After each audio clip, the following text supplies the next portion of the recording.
Good afternoon, Jets Nation. Welcome to the Jew Jets Show, and today we're recapping everything that has happened over the past 2 days of free agency.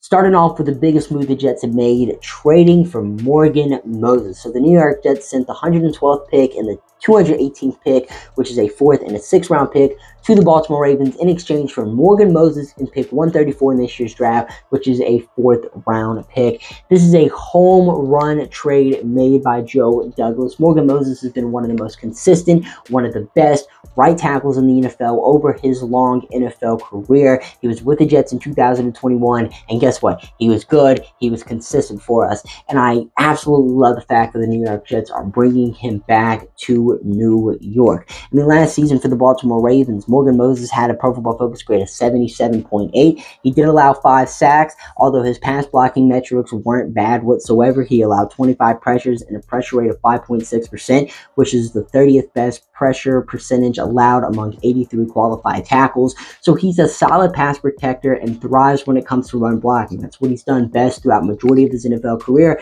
and he was a better run blocker than pass blocker last season. So he's a great run blocker, a solid pass protector, and someone that is always healthy. He did miss 3 games for the Ravens last season, but throughout the majority of his NFL career, this dude's missed like 6 total games.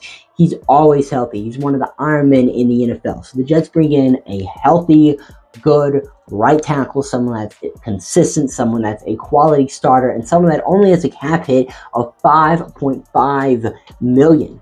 I mean, this is an insane trade made by Joe Douglas. I mean, this is a insane value on Morgan Moses' contract. Super pumped the New York Jets were able to make this trade. I mean, this is just great. I mean, the Jets find themselves a right tackle and further solidify their offensive line with this Morgan Moses trade. We also brought punter Thomas Morstead back on a 2-year deal worth more than $5 million. This is also another great move made by the New York Jets. I mean, Thomas Morstead was an elite punter for the green and white last season. I said it with Greg Zuerlein, and I'm going to say it with Thomas Morstead. The New York Jets don't win some games last year if it wasn't for Morstead. If it wasn't for Zuerlein. The special teams literally changed the outcome for the New York Jets in so many ways last year. Thomas Morstead had numerous punts inside the 20, inside the 10, inside the 5 that not only led to great defensive stops, but safeties changed outcomes of games for the Jets last year. He was sparking boosts to not only defense, but the offense. I mean, Morstead was a GOAT for the Jets last year, and I'm happy the Jets are bringing him and Greg Zuerlein back for another 2 years. On top of that, yesterday the New York Jets signed defensive tackle Leite Fuoku to a 1-year deal worth up to $4 million. It is a base salary of $2.5 million. So he's coming in and replacing Al Woods' role. He's 6'5", 335 pounds.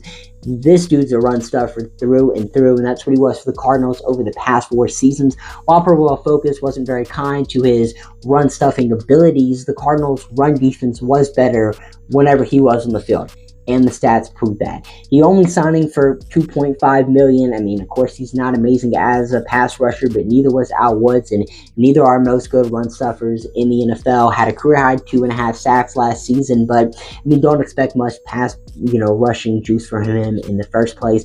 He's a solid run stuffer that might give you pass rushing juice from time to time. I think this is a solid signing made by the New York Jets.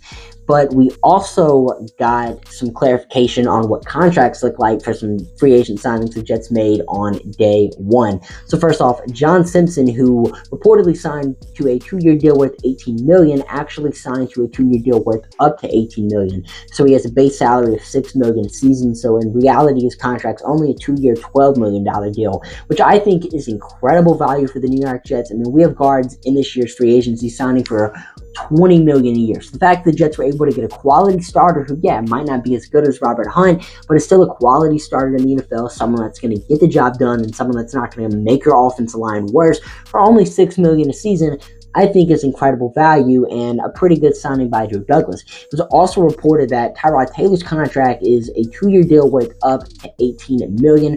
What his base salary is, I'm not sure, but honestly, I wouldn't mind the New York Jets giving Tyrod Taylor $9 million a season, because the fact that we just have a good backup quarterback on the roster is good enough for me after what happened last season. But we also got some clarification on what Javon Kinlaw contract looks like, and it's a one-year deal worth $7 million. I mean, it's like 7.13257, I don't know, whatever. But it's basically a one-year deal worth $7 million. And I'm not the hugest fan of that. I mean, yeah, I was a fan of the Kinlaw signing at first because I thought he was going to come in here and be a rotational depth piece. But now you're paying him $7 million. He's most likely going to be a starter for you. And I don't necessarily know how to feel about that. I mean, no defensive tackle really starts outside of Quentin Williams in this Jets defense, because we know they love to rotate those defensive tackles. But Kinlaw's probably going to be on the field majority of the time. And he's, yeah, a former 13th overall pick who's extremely athletic, coming off of a career year where he has 3.5 sacks, a solid PFF pass rushing grade, and 31 total pressures. But throughout the majority of his career, he's injury prone and really hasn't produced whenever he's been on the field. So the fact that you're paying someone that's unproven $7 million a year after a solid contract year is pretty insane to me. I mean, hopefully the signing ends up paying off for the Jets, but $7 million for Javon Kinlaw is a reach without a doubt. That's 100% a reach. And now that you have signed Javon Kinlaw to this much money, you're probably not going to re-sign Quentin Jefferson. I mean, I would expect Solomon Thomas to be back, but at this point, who knows? I mean, if you re-sign Quentin Jefferson, I mean, then this is completely changed the game, but I just don't exactly know how to feel about paying Javon Kinlaw $7 million a year. But ladies and gentlemen, what are you guys' thoughts on all the moves we made on day 2 and 3? Your thoughts on the contracts from our day 1 free agents? Let me know down below. But I'm your host, signing off for now. See you guys later. Peace.